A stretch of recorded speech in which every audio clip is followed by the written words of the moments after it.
That's when I had to go back in.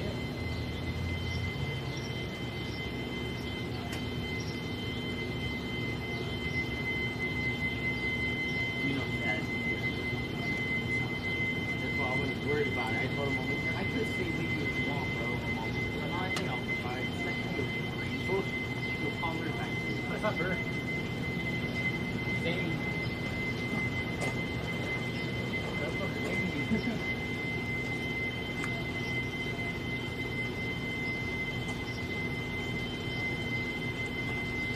Because they don't want to trade us, they wouldn't do trade.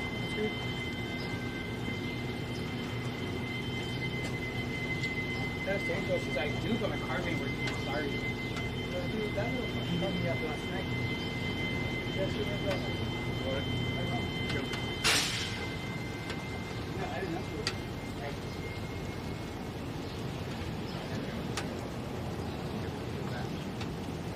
I heard your phone go off. I didn't answer that. It's right when you put it in right after all that. Yeah, I was going to start jumping. Oh, it's good. It's real quick. You know, you can stick to the man over.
Know what I'm going to say. Why is that sitting on there? Mama knows. I'm about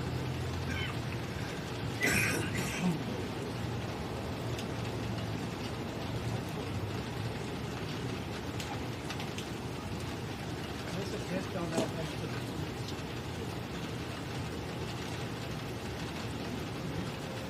I got you on the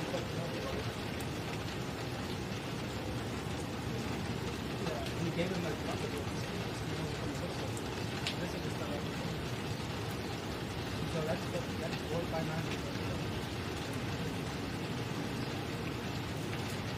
So right here it is too.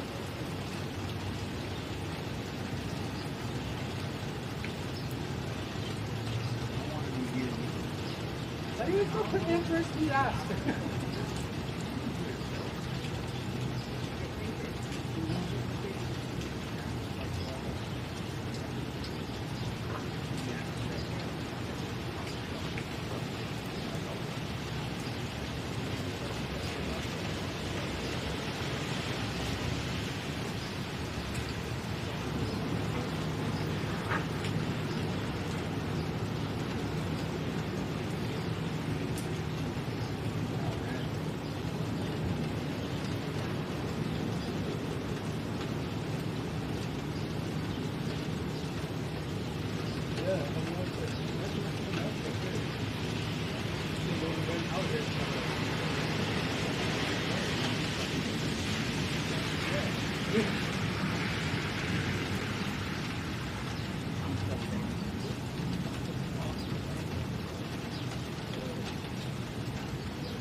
That's why she told him to forget. That was why he got mad.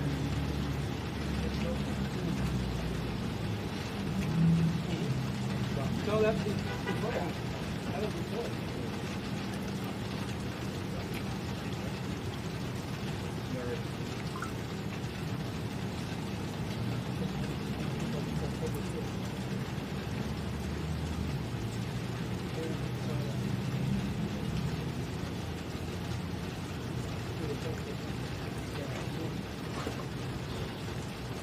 They were just sitting up,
executed. Mission successful.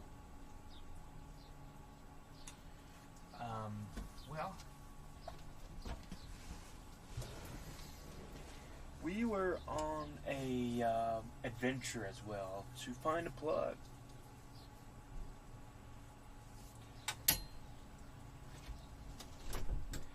And well, welcome back, guys. I'm back, by the way. I was actually, I'm pretty sure people could sleep here in the McDonald's.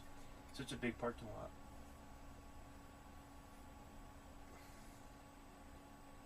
So mission successful, by the way. We were actually kind of walking all around this parking lot because it was pretty big, in search of a electrical plug, which is kind of one of the biggest deals in van life. So we didn't find one. There was a hotel right here which had one, but one of them didn't work and the other one was tied off. So it seems like somebody was trying to make use of it at one point in time, and they got caught, so they tied it up. So, like I said, guys, Walmart is probably the cheapest when it comes to the grocery stores. And I was gonna go tomorrow, sometime tomorrow. So today, and they should have some sort of water filling system over there, because I don't see, I looked it up, I don't see any water where you can fill up your water over here, so that's kind of concerning there. So we're gonna go back to that spot that we were at. We might even just stop by to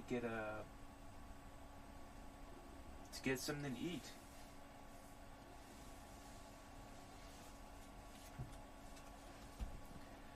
If anybody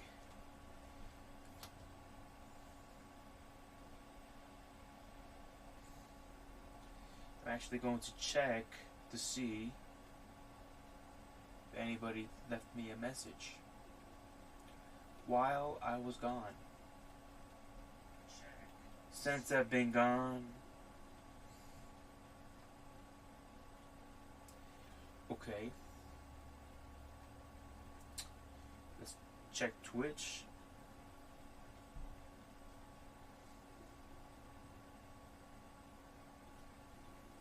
Nope. And I actually lost 7, 8, 9. 3 followers. And I think those 3 followers were mostly those people who followed me because they wanted to offer some sort of like,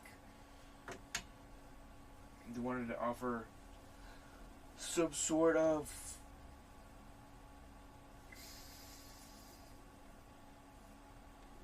to create my banners and whatnot. So I'm glad that it's not people who's actually gonna watch my content. Now, the only food that I see around here that's open are fast foods. McDonald's will be open. Sonic is going to be open till 12 a.m. And Denny's. And Denny's could be a vibe, you know, could be a vibe.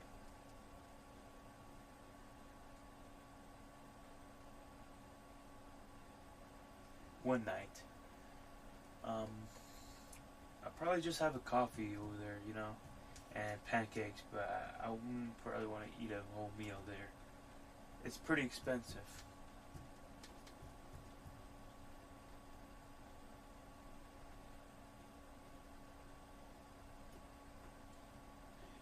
I think it's a major vibe to go to IHOP, Denny's, or like some 24/7 breakfast place. It's a big vibe, right?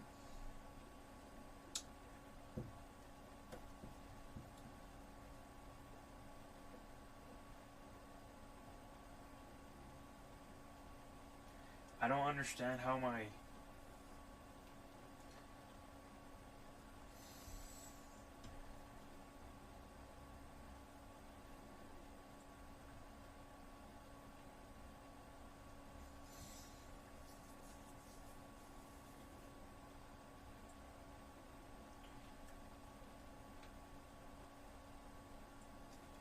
okay.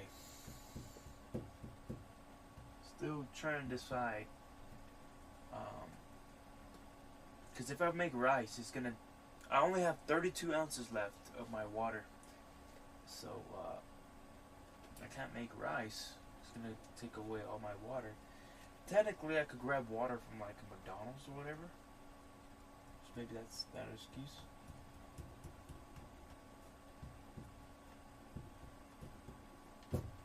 I'd just rather have something easy, I guess.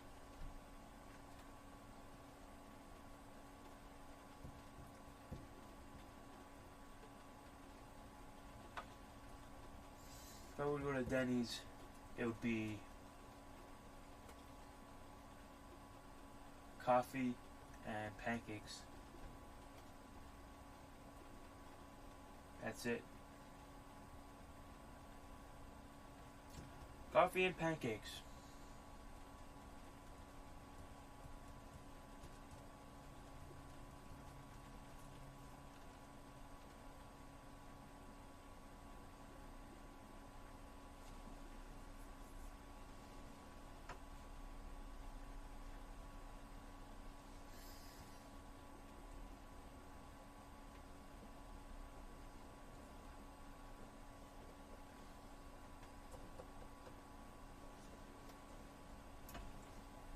That creeped me out. The two guys were behind my van. So what the heck are they doing there? Nah, they're in this hotel right here and they have a dog. They're going to a dog park right here. Kind of scared me a little bit. Okay,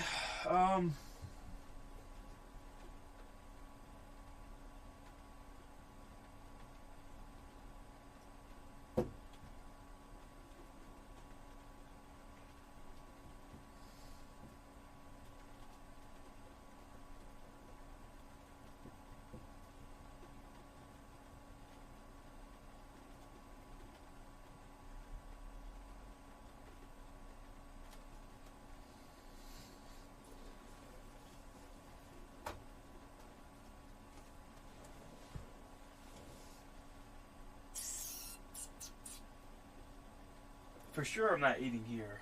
Get this out of here.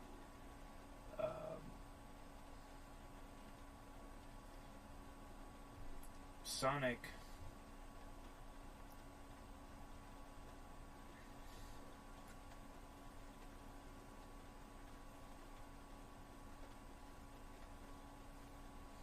I gotta look what's going on around here.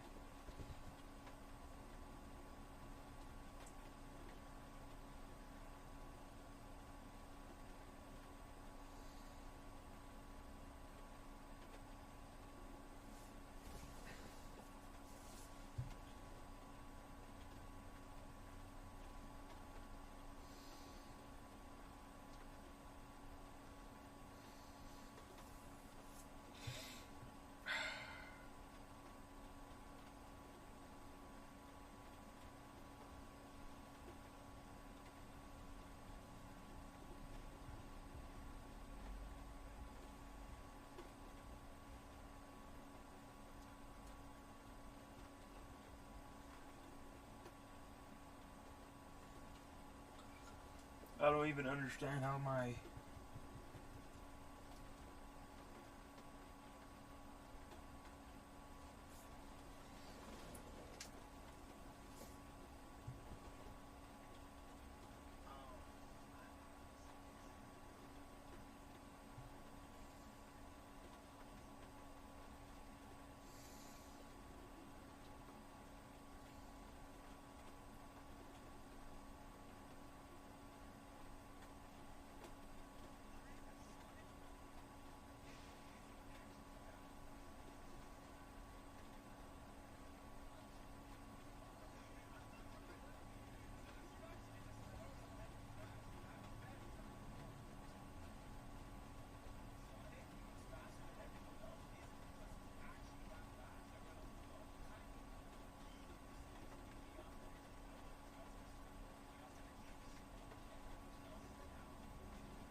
think I'm not gonna like it, man. Ugh. Ah! Ugh.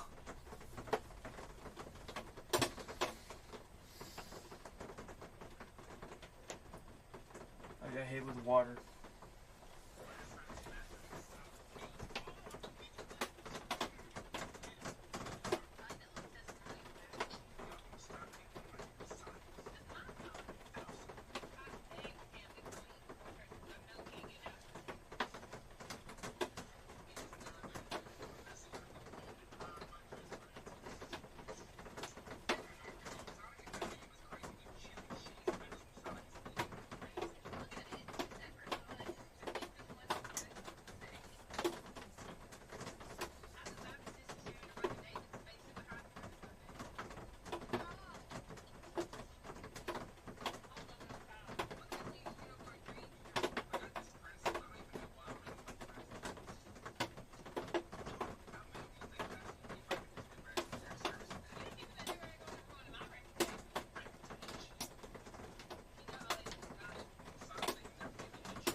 What I'm saying. I think the only thing saving Sonic is their ice cream. That's it. Sorry. That's it. John, I know you like Sonic. Kaya P. Are you here?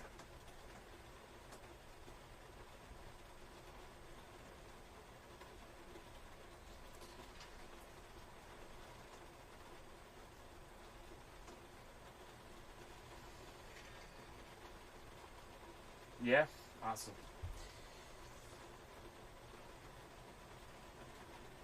Great. Oh, man.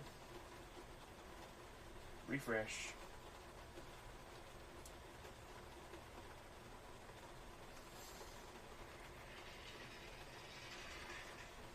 Set testing. Okay, so pretty much I just went to the restroom at McDonald's. I went to the restroom at McDonald's, and it was kind of like 2 minutes away. I don't have food. I just ran out of food. The only thing I have is beans and rice. So I'm gonna go grocery shopping tomorrow, and Walmart or something. And I'm thinking about where to kind of eat somewhere real quick. I'm not sure where. The only place that seems... I don't want to eat at McDonald's. I never really eaten at Arby's.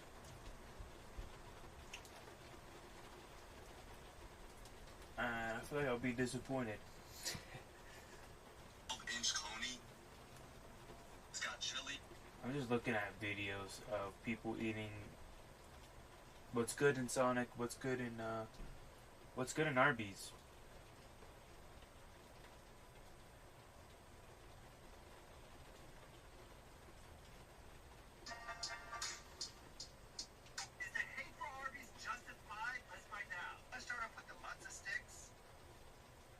What do you think? What do you think I should eat?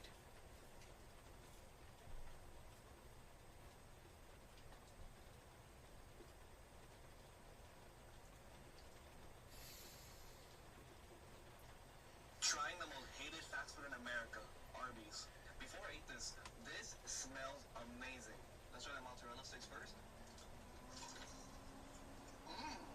That's a strong ass cheese taste, and I'm not complaining about it. Now let's try the curly fries. Y'all are trying to tell you they're better than Jack in the Box curly fries. Let's see. These are crispy. These are better than Jack in the Box curly fries.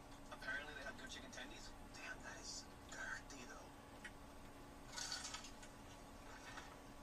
This is insanely crunchy and very peppery. Tastes just like a McChicken. This is a cheesy bacon burger. Oh yeah, that looks good.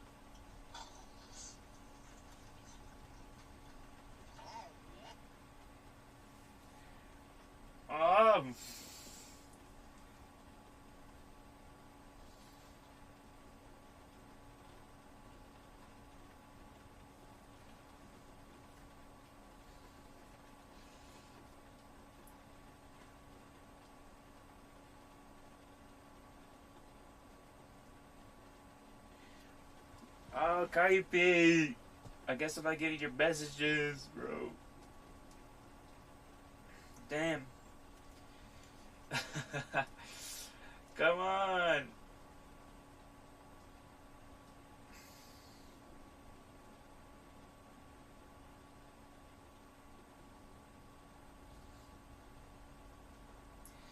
Alright, you sent me something in Discord. I think Ranchos de Teos. Let me check it out.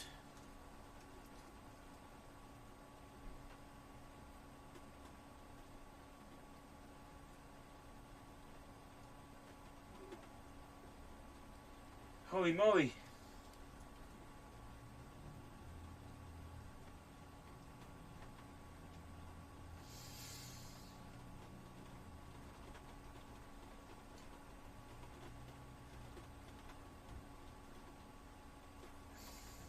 It says it's 75 miles away.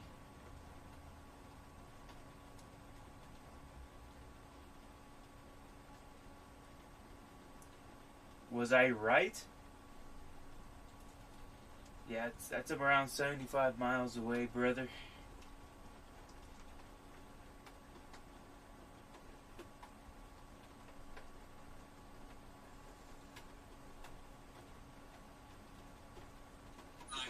Said was I right?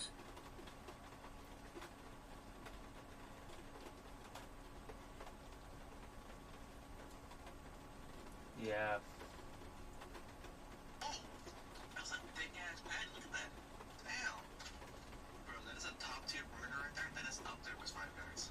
Lastly, what we're all here for, the roast beef and cheddar. It has roast beef, cheddar, Arby's sauce, and on an onion roll. What? Let's try it. Why is this so hated on? And apparently it's really good with this horsey sauce. If you don't like horseradish, just grow up. Oh, that sauce is creamy. Damn, that sauce is strong. Overall, Arby's is way too overhated. Y'all need to stop hopping on a trend and try yourself. Try.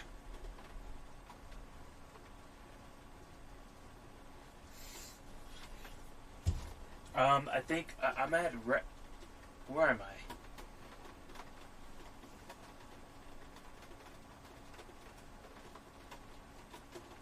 Raton. R-A-T-O-N. Raton. That's where I'm at right now. Raton. You got Denny's?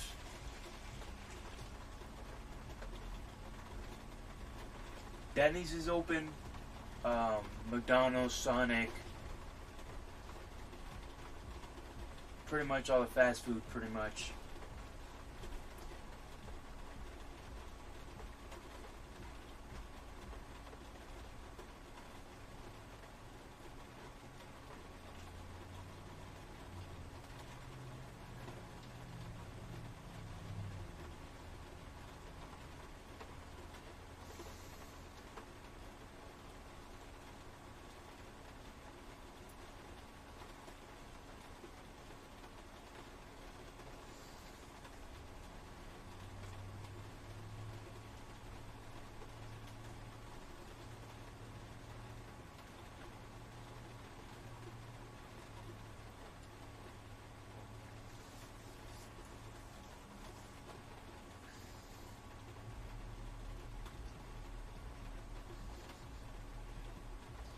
You were close.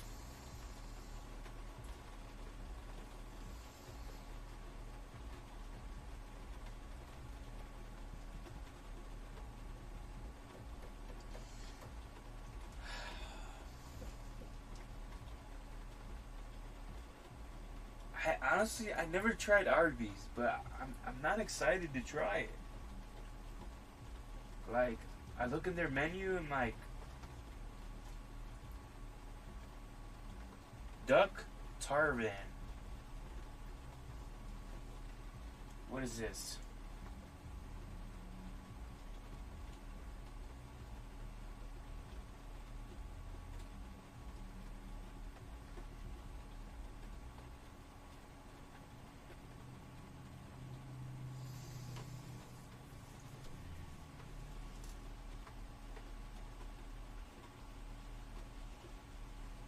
It's right before, like, you hit Trinidad, like, Raton, New Mexico.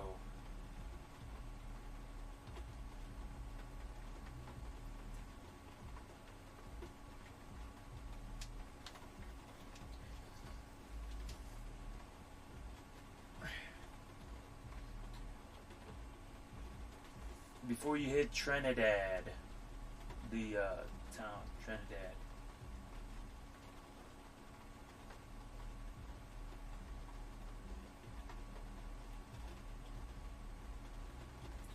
I'm not excited for you, Arby's.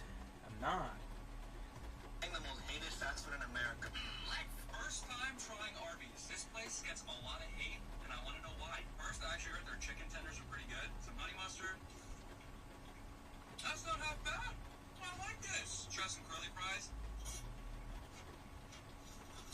These are as good as Jack in the Box. And of course, I got me a roast beef sandwich. This does look like ass. Is it alone first? It's not terrible. Apparently, I have to put this on it, the horsey sauce. For those of you that don't like horseradish, roll it up. The sexual joke is too easy. It's too easy. This is fire. It's like a horseradish mayo. I don't know why Arby's gets so much hate. Very pleasantly surprised. For a fast food experience, I'd give this an 8.2 out of 10. First time trying 8.2? It's past 12 o'clock and I am starving. The only fast food joint that's open is the most hated, underrated restaurant, Arby's. And we're about to see just how good Arby's is after midnight. I don't know roast beef stuff. This little slider was like a little over $1 if I'm not mistaken. Oh, that'd be up and down.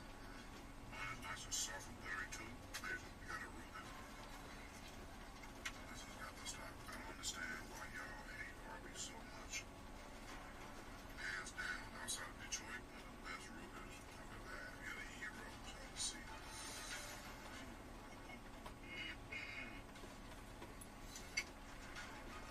First time having a hero at Arby's, bro. The best fast food hero ever. I'm not sure what this is. The horsey sauce. It's your Jack in the Box. I would have Jack in the Box.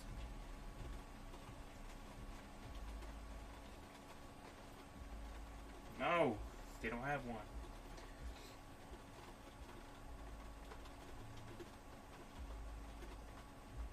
Search under bars. Alright. What was I?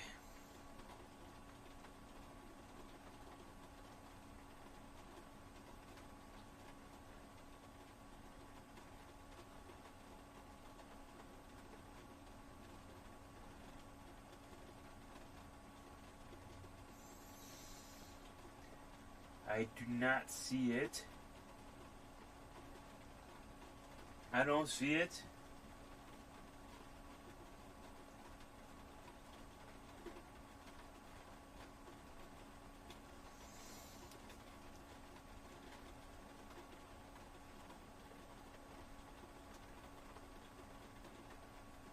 Oh, wait. No. Santa Fe Tavern, no.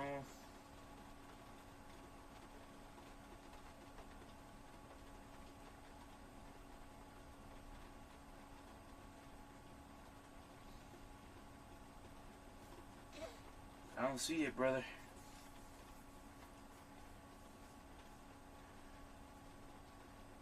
It's not here. Under bars, even.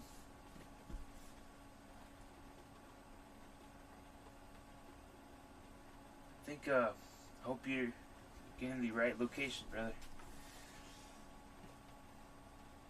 I don't see that place around here. Today I'm going to be trying Arby's for the first time. First up, let's try this half-pound roast beef sandwich. I've never had half a pound of meat in my mouth before. Arby's wasn't lying when they said they have the meats. Their crispy chicken sandwich actually looks pretty good. Why does this kind of remind me of a better version of a McChicken? The chicken is kind of dry, but the lettuce and tomatoes help balance it out. Next up, let's try their Greek gyro. This thing is loaded with toppings.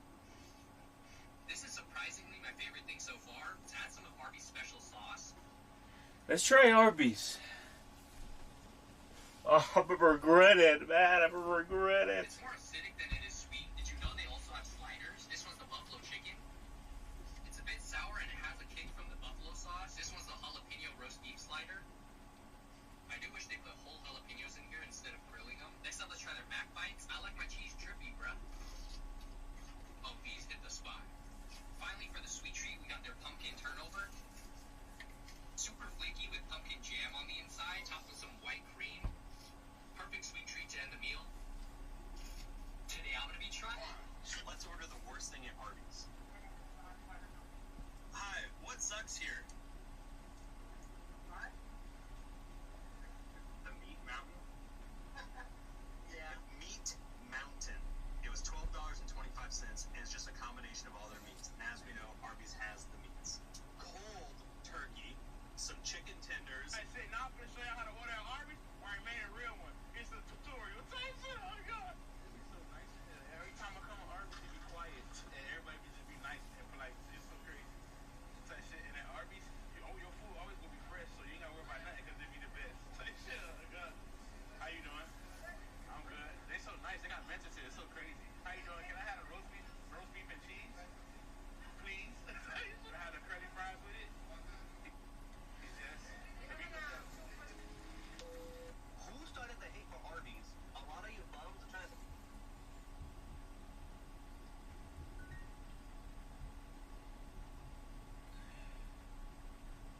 Freak, man.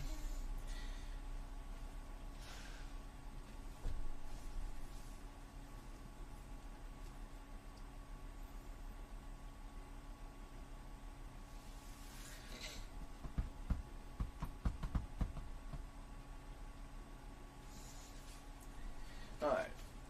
I'm just gonna go. Where's my keys?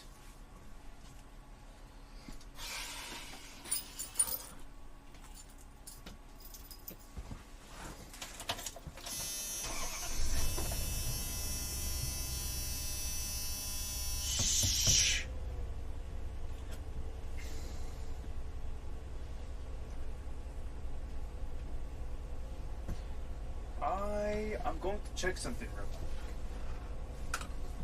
quick. Experiment before I go.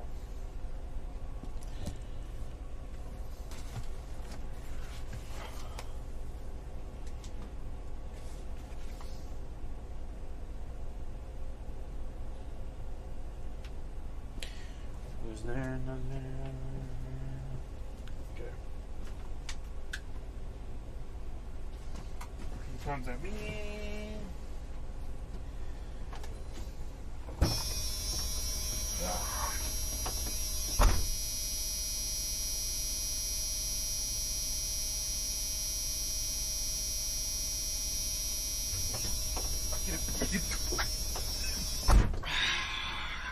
Damn.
actually not excited.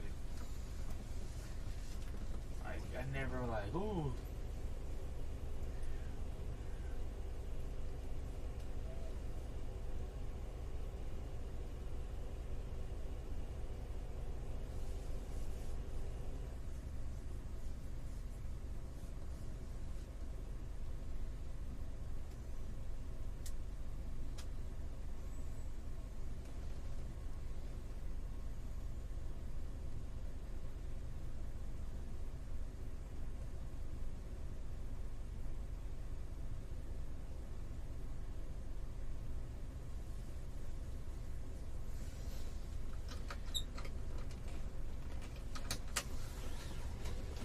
Alright, man.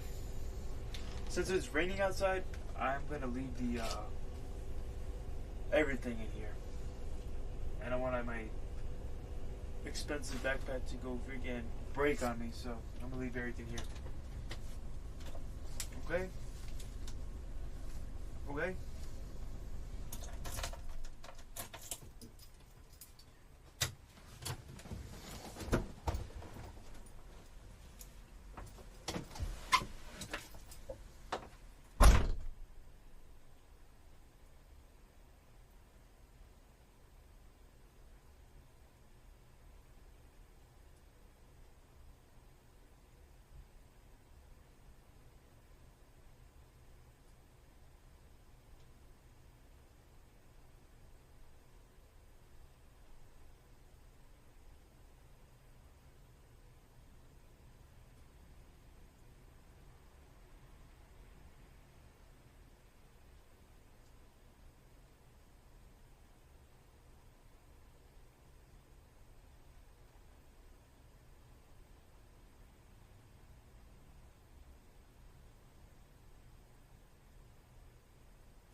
Ooh.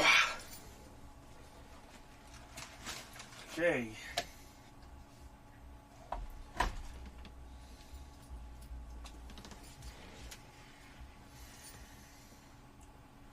What the heck was that?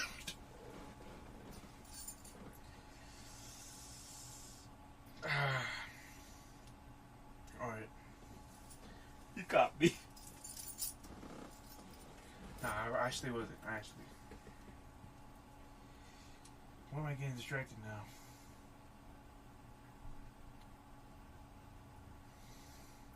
I was really tempted to get some ice cream. It's John's fault. I blame you, John.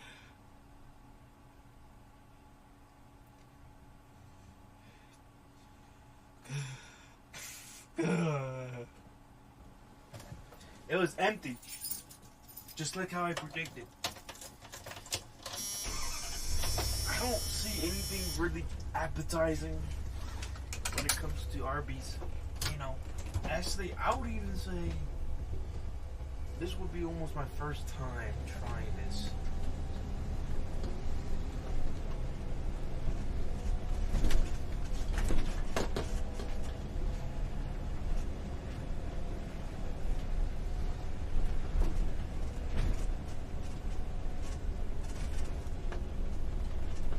I don't even remember eating here. Ever.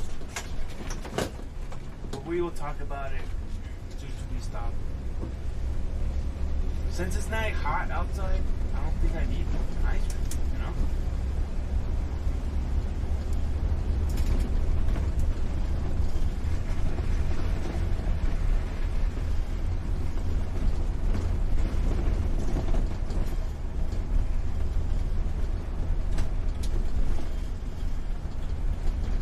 Sonic is packed. Sonic has more people.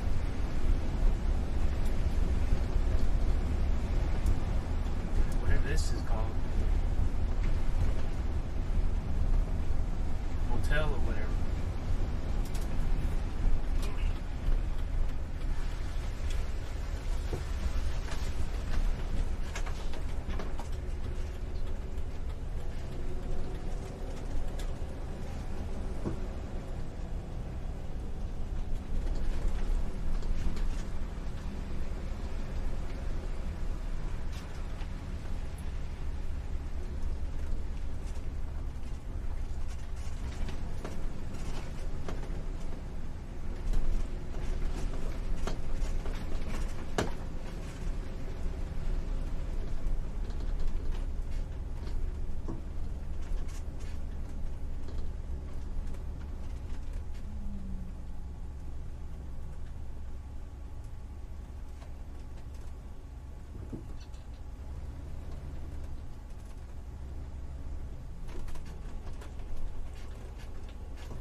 Okay, now I can focus on the chat.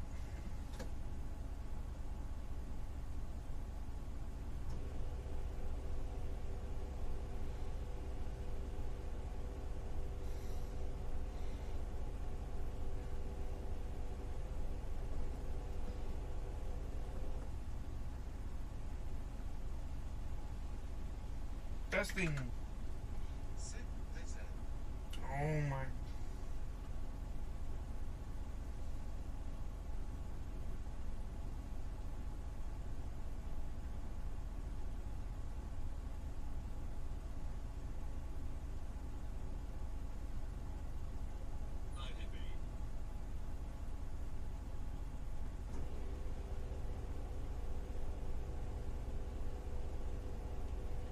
It's working?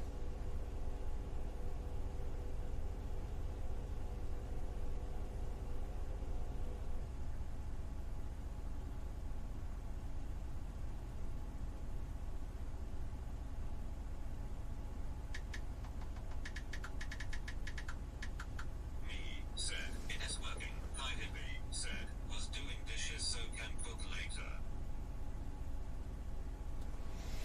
Awesome, bud. I think we're officially going to try Arby's.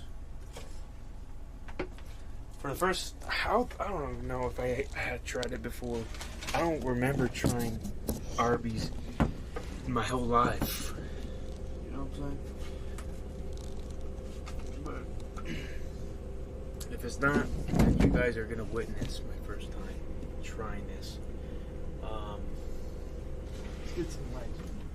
Let's get some lights going. I think that's too bright.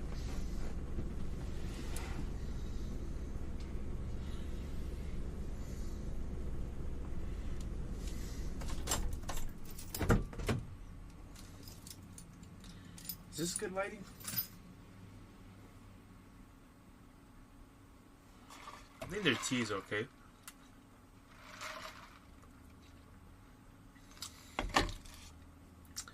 Nah. I think their tea's okay. It's not the best, but at least it's some sweet tea. I guess, you know.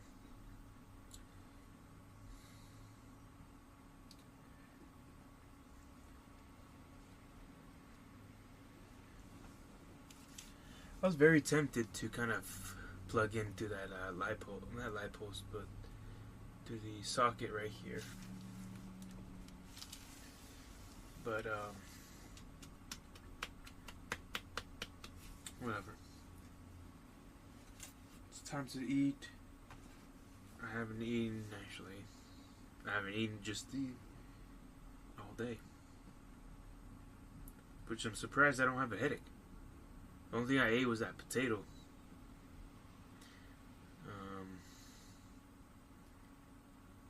Let me check how I look like here. How's the lighting look like for me?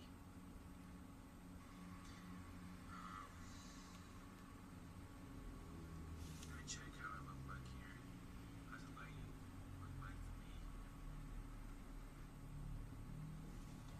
It's not that bad, but you guys are staring all the way over there.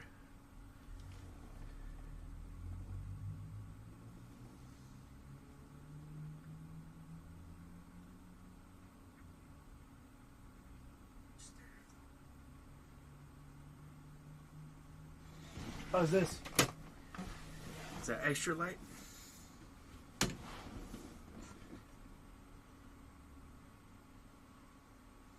How's this? Is that extra light? Let's get a diffuser going.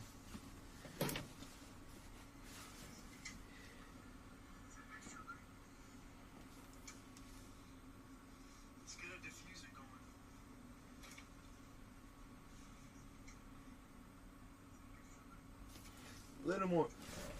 There.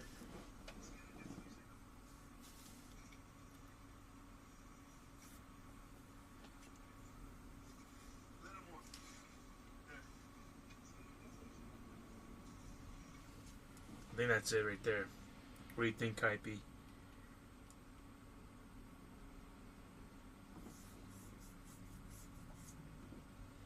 think that's a good spot right here, Kai P?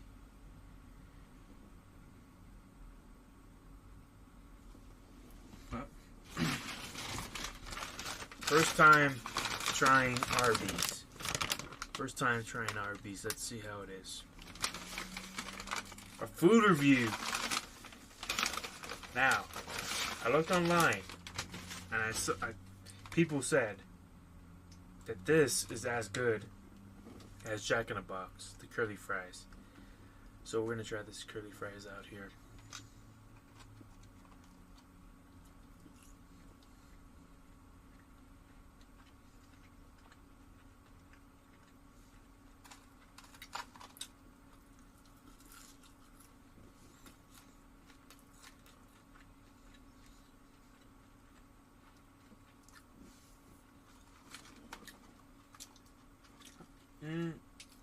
I want to say, I'm not sure if this is this batch or whatever.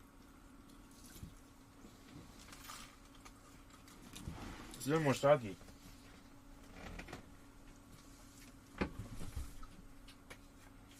Let me get my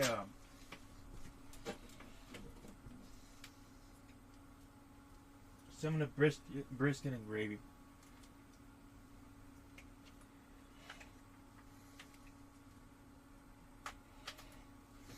I thought I was charging my mic.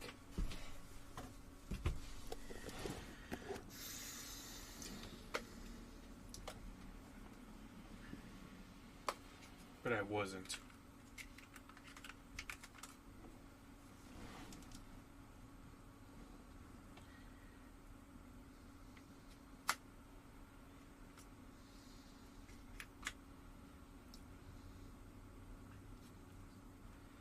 I think for this food review, I think I'm just gonna real quick do this guy for my food review.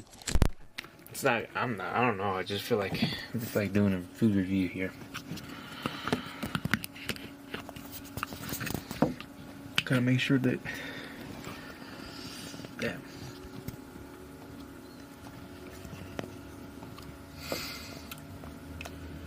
Oh yeah, we're almost just enough. This is the transmitter almost gone. Okay, like I said, first time trying Arby's. Let's try out the curly fries. That kind of.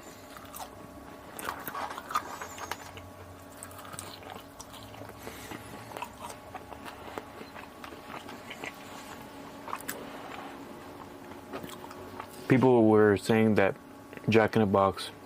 Some people said that this is better than Jack in the Box. But this batch is kind of soggy.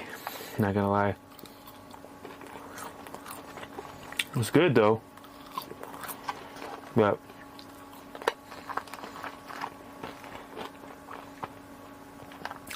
I think it's a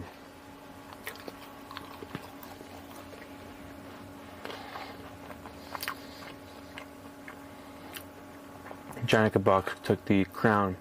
Still, maybe it's a bad experience, but this is a soggy one.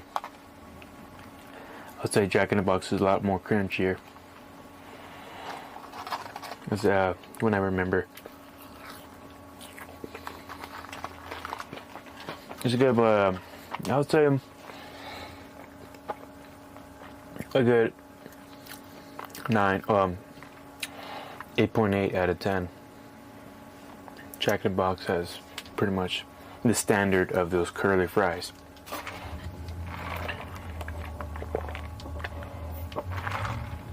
Sweet tea, it's okay. It tastes like it's been there for a while and overbrewed, and it tastes like Lipton. It's it's not Texas tea. It's okay. Now I got the Greek I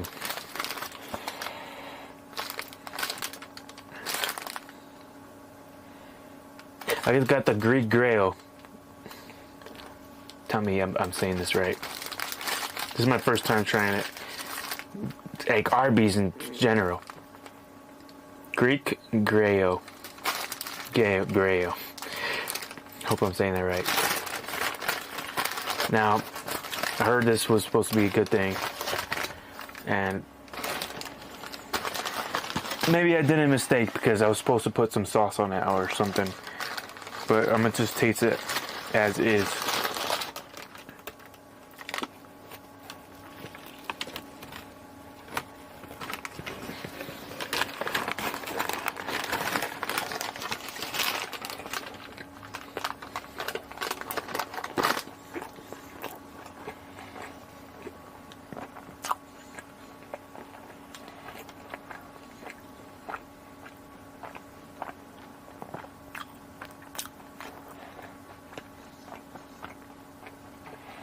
Okay.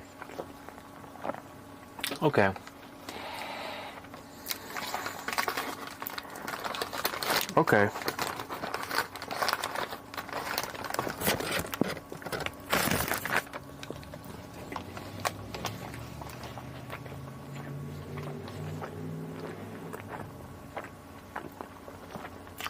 This is not that bad, honestly.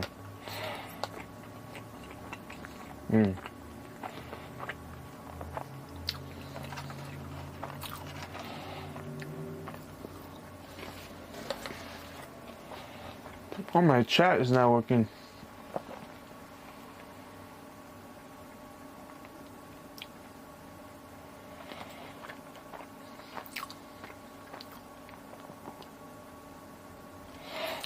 Sorry about that, Kaipi. I didn't see.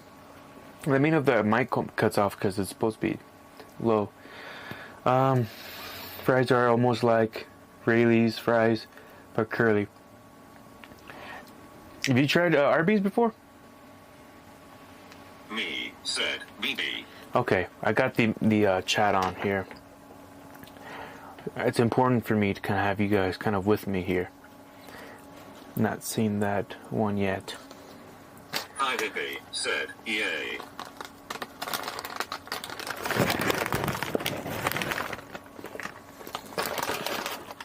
This is kind of my food review.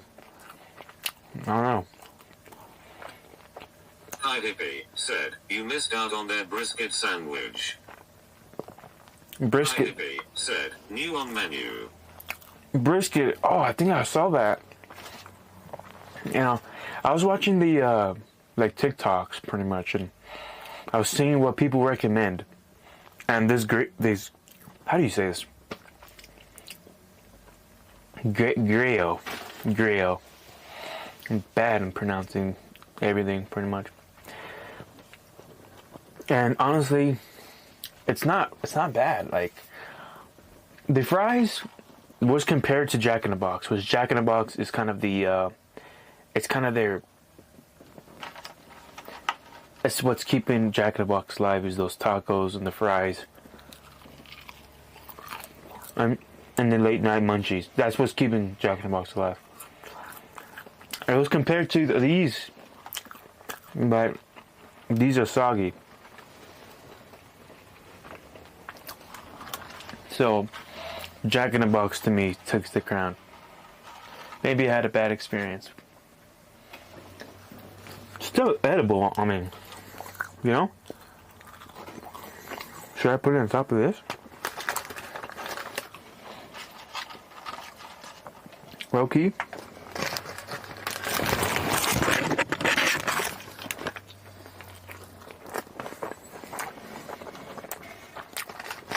Hi Hippie, said, with fries it all depends on the people making it. Yeah. Man, they didn't give me napkins. That's awesome.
We're back now.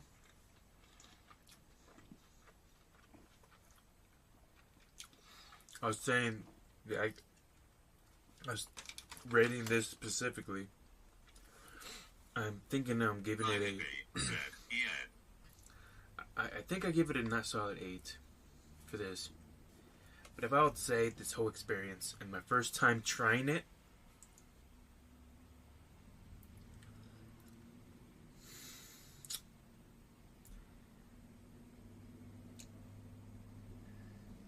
since the fries were mid, it's thinking 8. I mean, it's kind of like really soggy, so I would even say lower than that.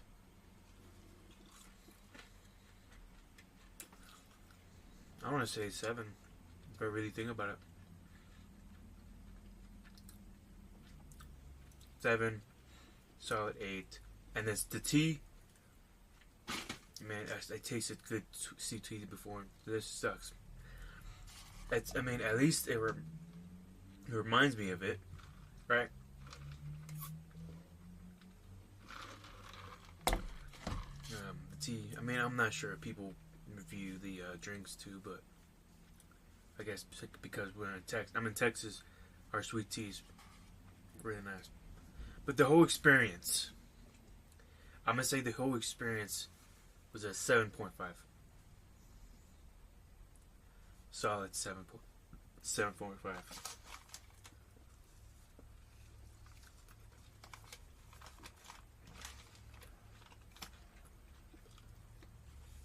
Yep.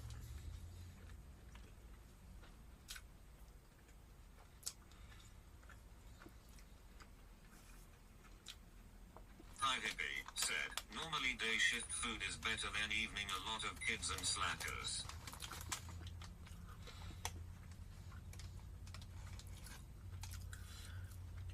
Yeah, I mean, I was the only one there. There's this other person there, but she was just sitting down. So they got my order done quick because I was the only one. And everybody was pretty much chilling. So maybe you're right. Maybe I'll try it again one day, and we'll see what happens. But right now, it seemed like she was the chill person, nice, clean, space, and then the ordering, the food overall, I would say 7.5 for now. We'll see in the future.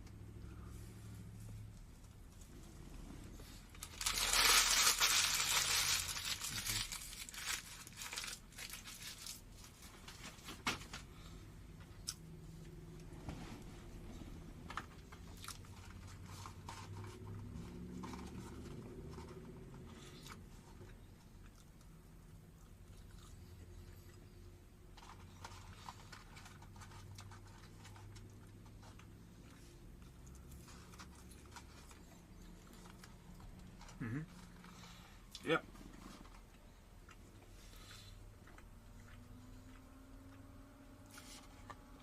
That's my final score.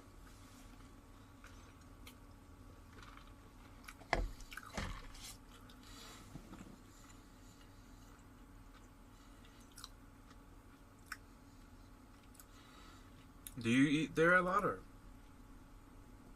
what do you usually get, Kaipi?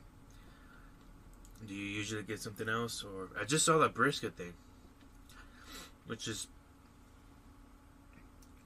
something I really want to try. And before even going into Arby's, I never really cared about it. It's not something like oh man.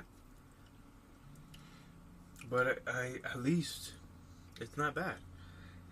I mean, it's not bad. Maybe one day I'll try it again. And it's kind of hard for me to like a brisket sandwich because my brother made briskets at the house, and there's nothing that could beat it, man. One time he made it, I'm like, what the heck? I thought it was just almost the best I've ever eaten. So, I know it's fast food. You can't compare it really to like other categories. So you gotta compare that to other fast food chains. So as far as the fast food goes, 7.5. And the same thing with Carl's Jr. Like I don't think I'll get out of my way to go eat at that place or Arby's, unfortunately.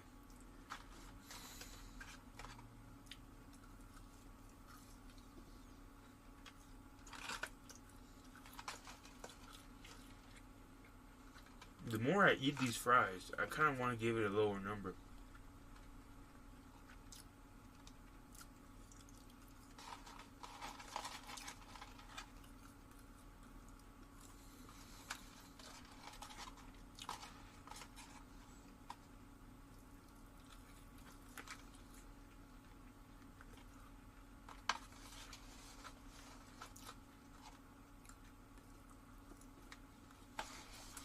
Yep.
If I could change my rate,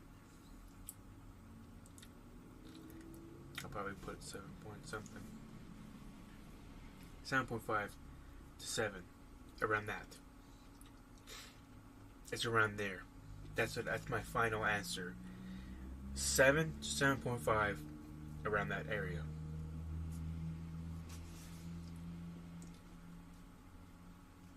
So far.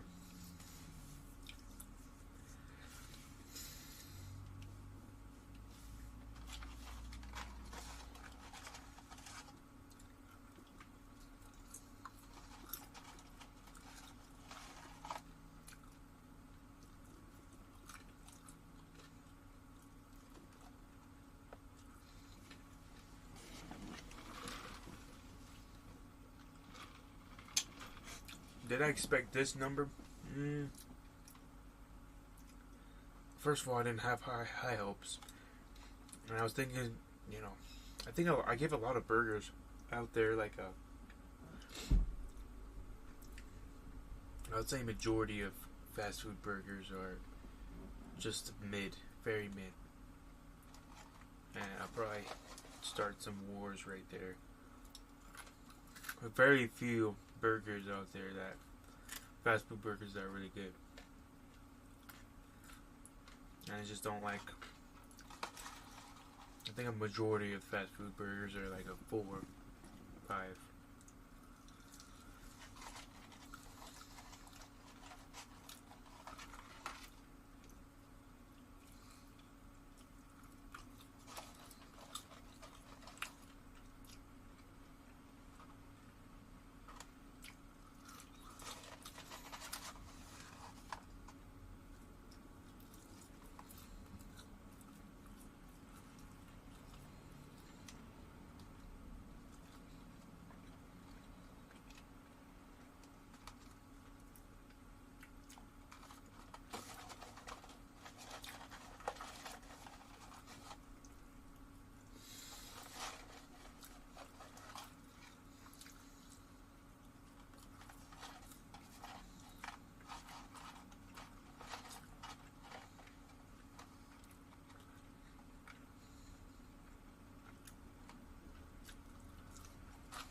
I finished it.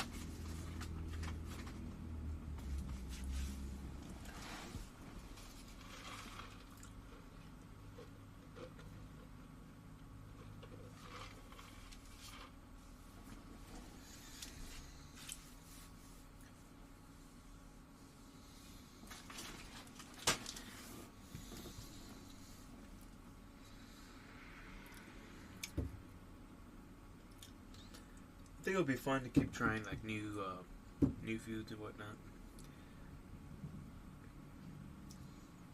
Not only just like fast food, but like just people's food in general. Restaurant, hole in wall. You know, people pretty cool to just rate it. That's what we used to do every time I eat with our family. And we did this way before. I think a lot of people do it. But our family, we used to just, every time we eat at a certain restaurant, a new restaurant, we would all rate our food, our drink, or just the food, drink, and just the overall experience. And we would rate it through 0 to 10, or 1 through 10, or whatever.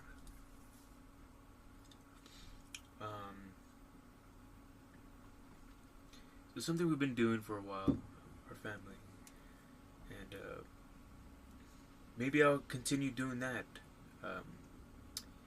while I'm traveling. You know, try out a new place, hole in the wall, and do like a little series in there. Like, I'm not planning to freaking do like a food documentary or whatever. I just always like to try different foods and different cultures or whatever. And I think give an honest review. That's it. Just give an honest review. And yeah, it'll be something I do. Maybe do a little series on that everywhere I go. You know, drinks, coffee, juices, you know, coffee, juices, any food, any place, anywhere, you know.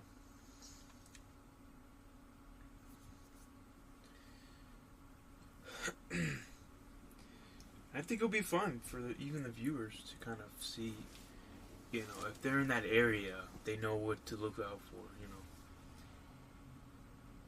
And maybe if even one of the viewers that's watching my videos, even one of my viewers recommends me a spot and a certain type of food or whatever.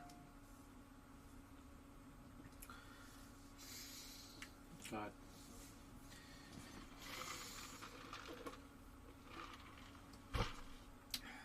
Guide us. But, you know, maybe a viewer, one of my viewers, or somebody follows one of my followers or viewers, they could recommend me a specific spot and a specific type of food. I go and try it. I rate it. The run of thing. Said, I cleared my Amazon solar list, going to redo it. Oh, okay, that's exciting. Hey, man. Hippie said, full 24-volt system. Holy moly! So you're gonna go for it? Wow.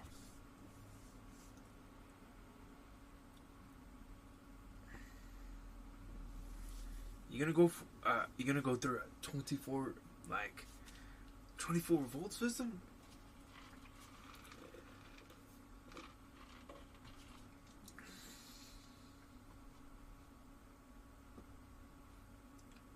Really? That's exciting. I would love to hear what you're doing, man. I like how you're updating me. You know, one day, man. Hippie said, it is mid-range of what solar can do. Mid-range of what solar could do, yeah. I think it'll be so cool if, like you're saying, you're doing like... Hi Hippie said, it's 12:24 odd 46. Hi Hippie said, on the panels. Oh, I mean, okay. Like I was saying, it'll be so cool if you're doing like, I mean, your channel or whatever. You said you want to do ghost hunting. That's cool, man. I know you said you're a gamer too. It'll be so cool if we both could game with each other. Or one of these days we cross paths and do some sort of collab. You know, I won't mind that. For me, I would probably do some sort of relaxing, exploring abandoned building ASMR type video. That's me though. I'm not sure. Like you could put your. I'm not sure if you have those ghost monitors or whatever. But I think I would do the. I love to do the exploring and abandoned places and you know, record some sounds off of that and whatever and explore that. I think that would be so cool. And maybe we could do like a collab video there. And if that's if you're actually doing social media. And I wanna look for other van lifers that do social media. Van lifers, RVers, to collab with. You know, I think it would be a good idea.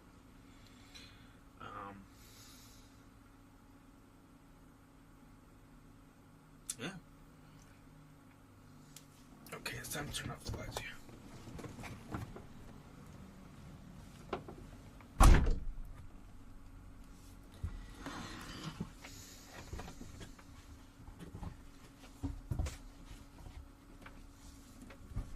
Actually, if you look outside, I'm gonna be where that light is.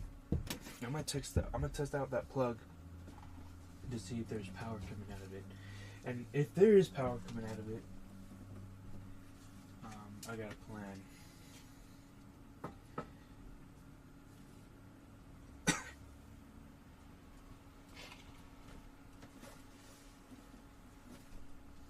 I think after eating Arby's fully,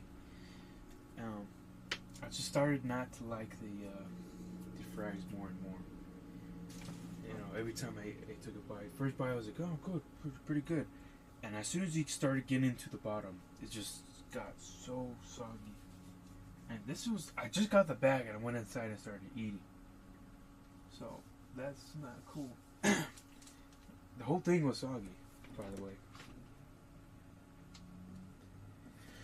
So, not a good experience, I think, for the fries. And if I were to give it a number again, that would probably be a solid 7.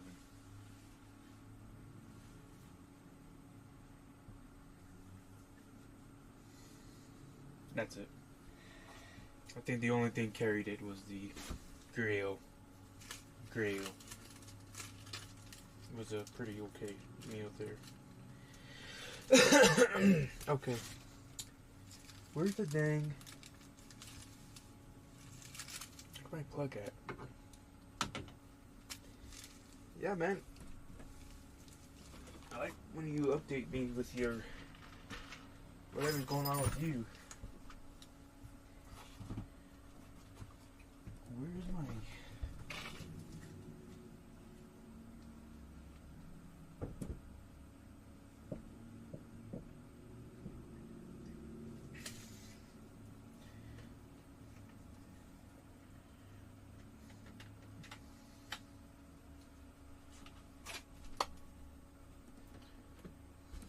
There you are.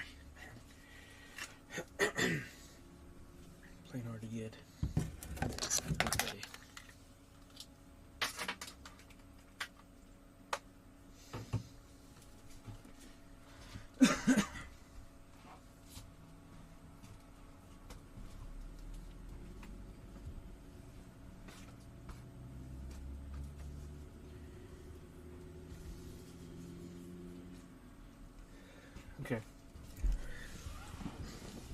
continue to talk to me about your ideas and whatnot. I'm gonna just go right here just to test out that plug. I don't think it's drizzling anymore, but let me feel it.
Damn. Unfortunately, it doesn't work. So, that's our answer. That is the official answer there.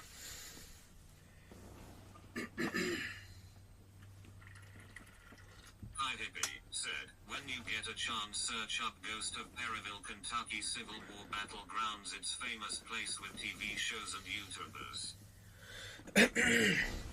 Let's go ahead and do that. I'm not sure if I should set up my Starlink because it's raining, it's windy. If I put it up on the roof, it could fall down. It could fall down. You know, that's why I kind of wanted to mount that sucker up there somehow.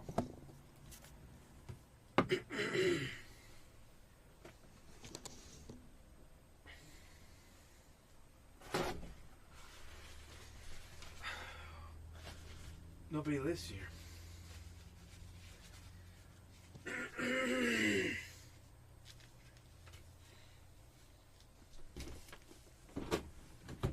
Okay. I am gonna have to use my hotspot for this.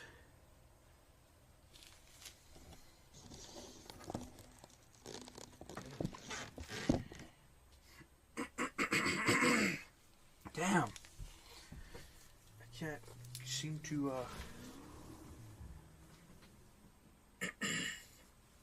get my things situated here, and I think there's a leak somewhere because it's wet. So over here, as long as it's not on the bed, I'm alright. Okay, now we gotta clean up here.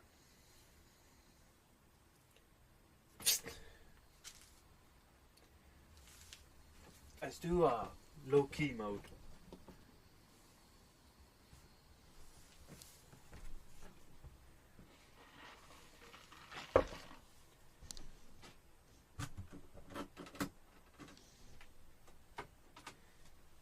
Low-key mode.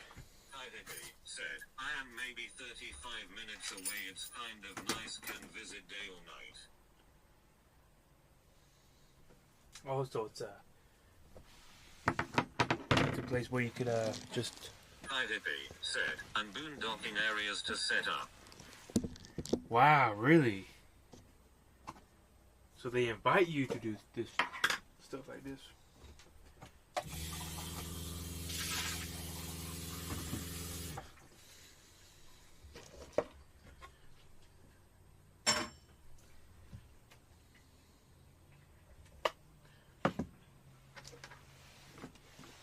In that case, let's see what happens.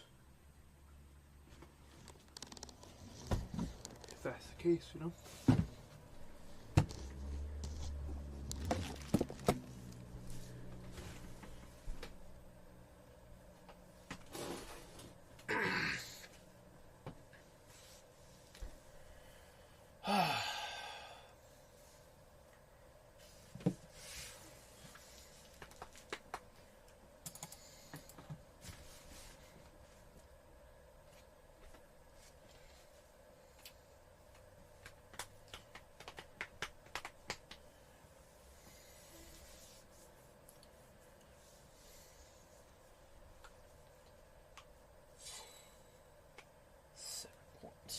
Seven to 7.5. Keep thinking about my my review here. 7 to 7.5. Let's see if I could hook up to my hotspot. I don't think I'm going to be able to.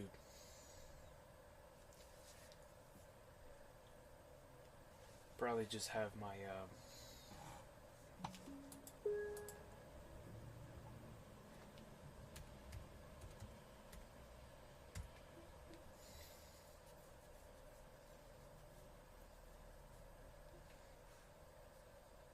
Ashwani Kumar Singh said, "Good evening, bro." Ash, brother. Everybody give her hand across. Today, amazing today, Ash. Good morning over there, Ash. 9 a.m. 9 to the M. Ashwani Kumar Singh said, "How are you?" I'm not gonna lie, today was pretty dope. Today was pretty awesome. Very amazing day as far as just the views. Beautiful views of New Mexico was the way on the way over here. Ashwani Kumar Singh said, "I saw you were taking a tour of some place." Yes. Yeah, I saw your message after the fact, but yeah, it was you probably were sleeping by then, but yeah, we were taking that tour from that trail that we were sleeping at that day, or even this morning. That trail, that rut that I talked to you about. There's that fort down the road, and we went to explore that area. And I got a 1v1, or not 1v1, but like a private tour, pretty much. It was just me and the tour guide, and that was it. Me and the tour guide, and it was pretty cool, because he was just talking to me directly, and he answered any questions that I had, and I didn't have that much questions, by the way, but it was so cool that he gave me like a private tour, pretty much. But he wasn't comfortable with me filming him, so I kind of tried to keep the camera away from him. So that's why, and plus the internet kept cutting off and on. But other than that, on the way over here, it was such a beautiful view. Most beautiful views I've ever seen, period. So far, and my whole entire trip, this was the most beautiful view. Ashwani Kumar Singh said, "Yeah, it's always great if you are the only one to taste some things, lol."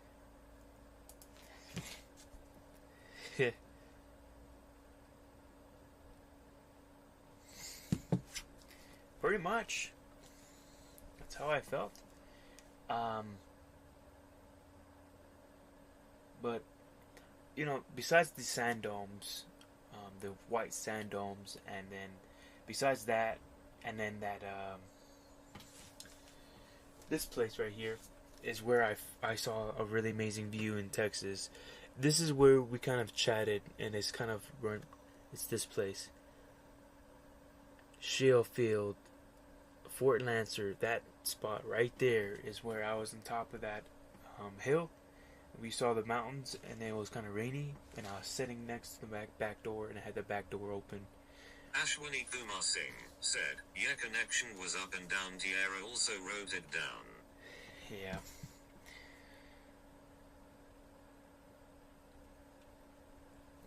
Yeah. Yep. She did. She was sad because she wanted to see a continuous video, but that's also I was thinking too, is if I had like maybe my GoPro with me to take backup, but it's kind of hard because I can't have my phone, my GoPro, then my live stream, and kind of have like I only have two hands. Ashwini Kumar Singh said, "IRL watch the stream of your visit later."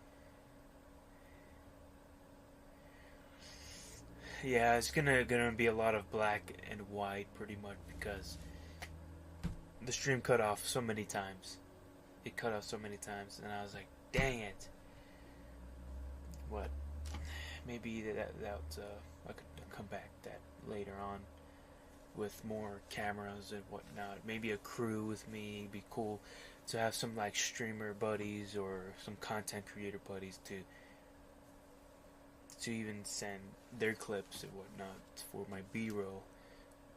You know? But that's not until the future. Ashwini Kumar Singh said, "What you had for dinner?" I just ate right now. Before you even came on. Kaipi was the one who kind of saw me do a review. I did a food review. First time doing a food review of this particular spot. Have you heard of Arby's? Have you been there?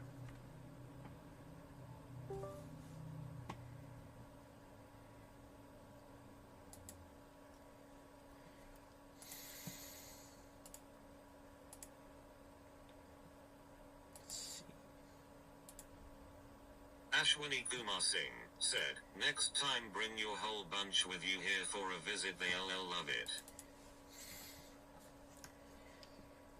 Next time bring your the whole bunch with you.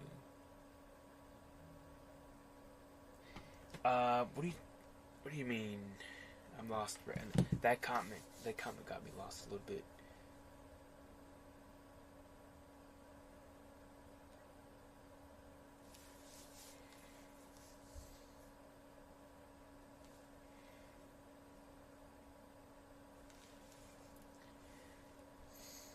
Hippie said, "I say add bigger hard drive and more CANs and record using OBS, and then you can use the clips when you need to."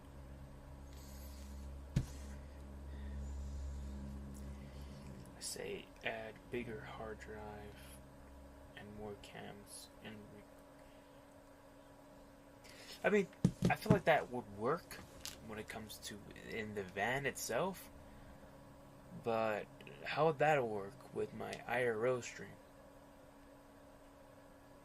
Ashwini Kumar Singh said, "Whole bunch means Tom, John, Joanne, and especially Tierra."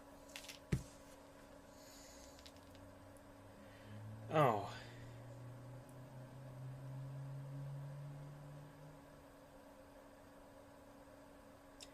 Yeah. Next time bring your whole bunch with you. Oh, yeah, for sure. Like, if we all come together one time, or I would definitely have suggestions to go visit certain places. I mean, y'all have kind of had a little taste of what we've gone through. So, you know, I definitely have some suggestions now. A lot of them, and I need to write it down. Kind of write down what I've been through and what I've gone visited. Because I bet people would like to know.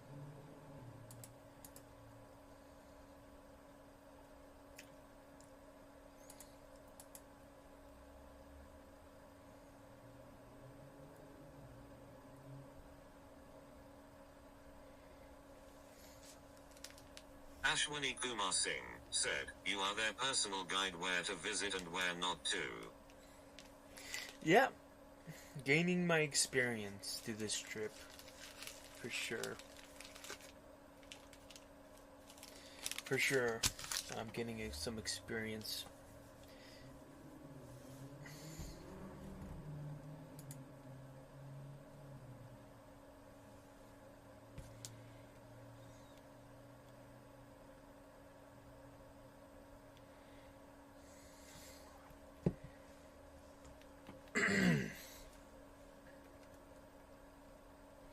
And what else did we do? Yeah, I mean, we just visited that place for a good... until it closed. We arrived there around 11:30 to 12. And we kind of walked around that park, or that area for around... Ashwani Kumar Singh 4 hours. said, "There is a saying, traveling opens up your perspective about everything." I agree. I agree.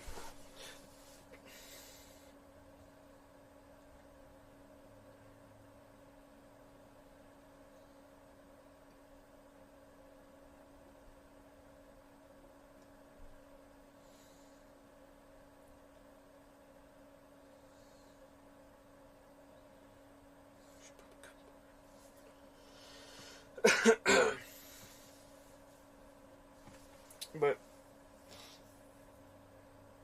yeah, now we're at a what are we at? Raton, Raton, Raton, New Mexico, which is basically in the border between... Ashwani Kumar Singh said, "You had fun and that's important." Yeah, I did. I did. We're in the border between New Mexico and Colorado. So, that is the update there. And we're staying at this visitor center right now. It doesn't say that you cannot sleep here or there's no overnight camping. A cop just passed by, so seems like I think I'm alright. I think I'm gonna be okay.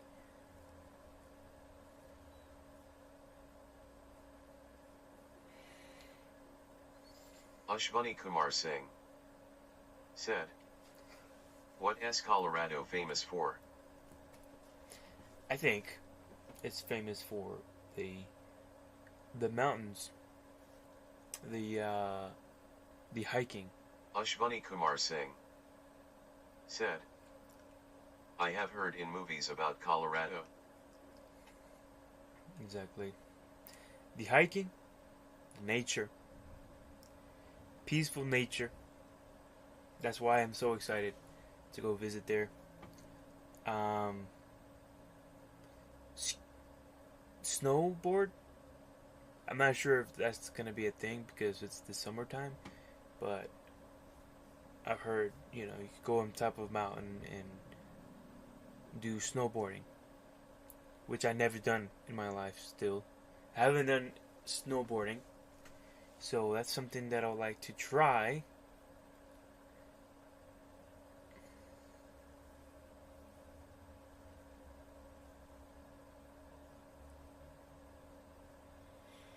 But nonetheless, other than that, that's what I know about it.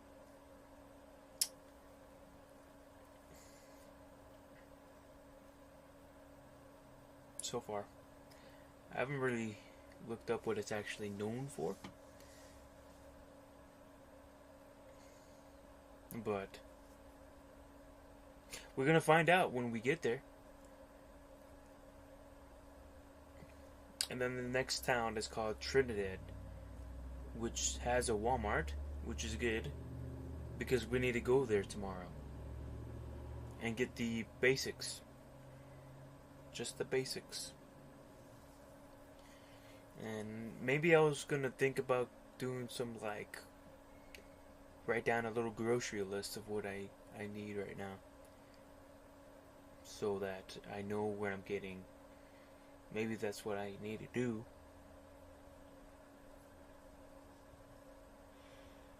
So, what time is it? Ashwani Kumar Singh said, "You have your water or not?" Ashwani Kumar Singh said, "Hey, you having your chai or not these days?" So yeah, I finished it. The only thing I do have left is those packets, which I wanted to try maybe tomorrow morning. Wait a minute. I only have 32 ounces of water left, by the way. So that's probably just enough to last me tonight and tomorrow morning. Because I do have the Arby's drink as well. So that would last me at least tonight to tomorrow morning. And I tried to see if I could find some sort of water, filtered water place to refill my water. Because if you could tell, it's empty.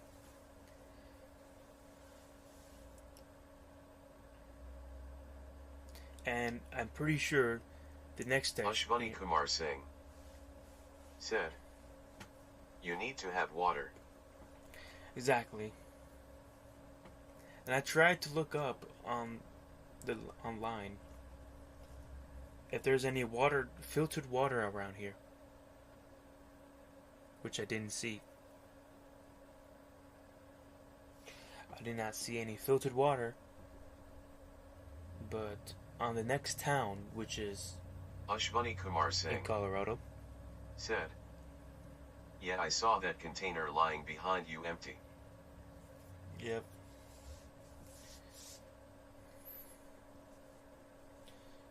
It's empty. Maybe in Walmart I could fill up my water. I know they have a water dispenser there, and I never filled my water tank there. Tayibi said, "Check for local ice machines, some of them have water supply." Yeah, I was checking for that, actually. I was checking for twice the ice. Kayibi said, "Like the self-serve ice." Yeah, I was looking at, I know twice the ice. Ashwani Kumar Singh said, "Then it sucks if you didn't see it here. Maybe at next place you can find it." Yay! I got somebody subscribed. I got 3 people. Let me try to find it right now. Ice.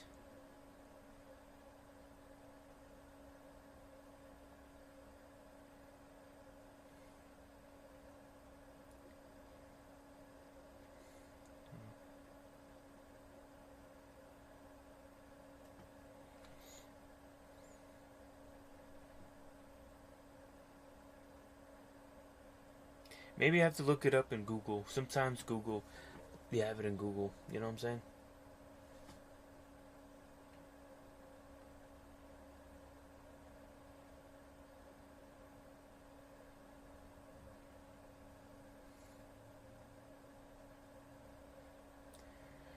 Going to Google.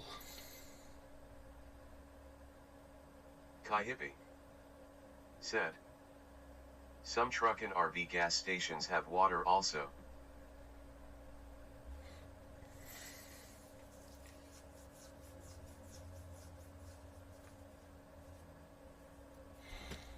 Really?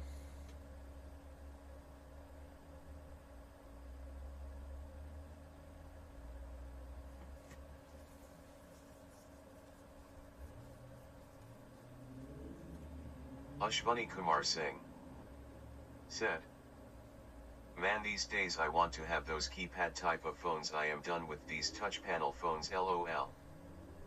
Kai Hippie said, "Like Love S or Buck EES." Oh yeah. Yeah, for sure.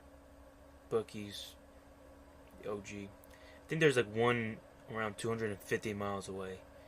Bucky's. See, I looked on Google Maps. See, Apple Maps, I looked it up.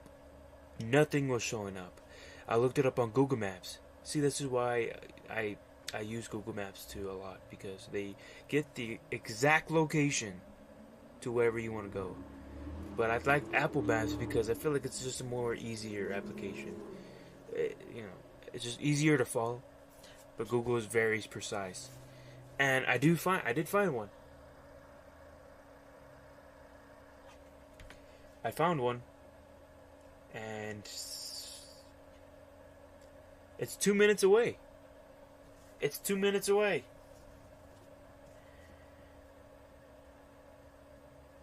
Ashwani Kumar Singh said, "Google Maps are always reliable."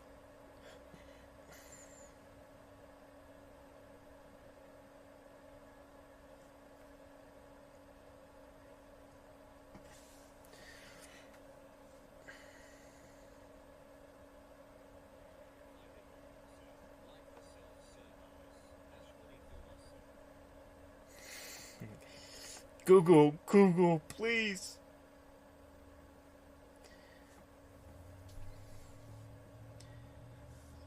Oh yeah, they have it. Beautiful.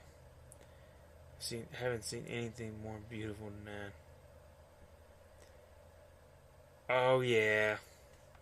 That penguin is the most amazing penguins I've ever seen. It's either that place or, what do you call it? Twice the Ice or Watermill. That's the water places that I always go get. Okay, there we go, guys. We could go get water right now if we wanted to. You know?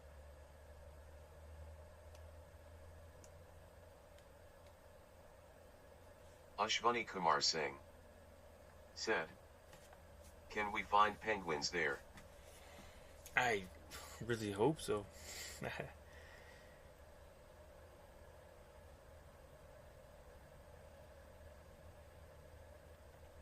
Wouldn't that be cool to see a penguin exhibit?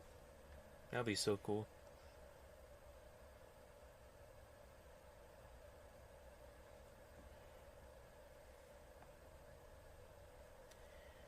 There's another Twice the Ice somewhere. It doesn't have pictures though. No, I think we're good. The first one. Awesome. And it looks brand new. Ashwani Kumar Singh said, "Hey, is there any chance you will watch the Club World Cup?" Oh yeah. Oh yeah. I am. I'm gonna watch that stuff.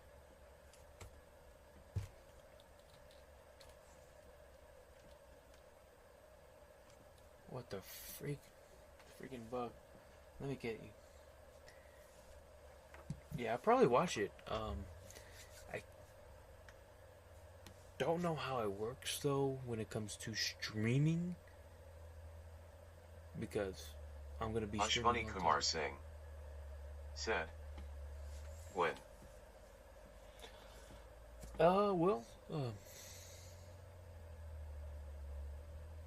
The Club World Cup.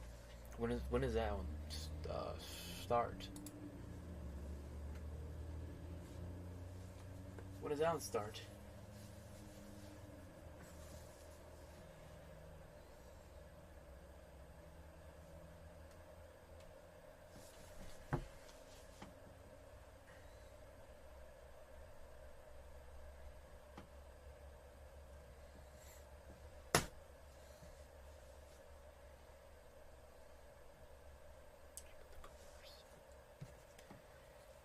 and it looks brand new.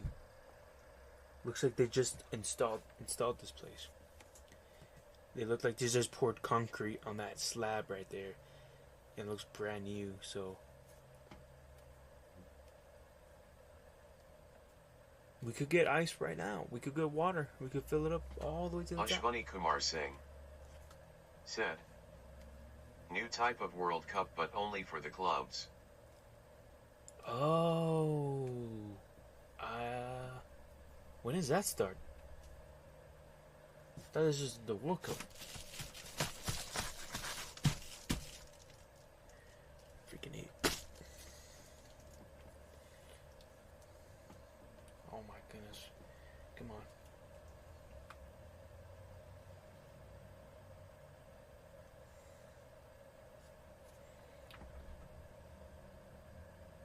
on. Ashwani Kumar Singh said, happening in USA. Holy moly.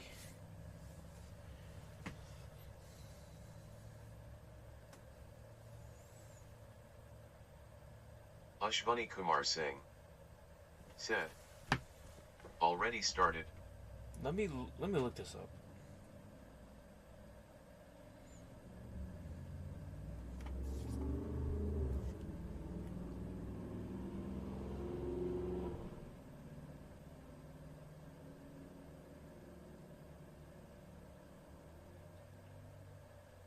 Oh, what the frick?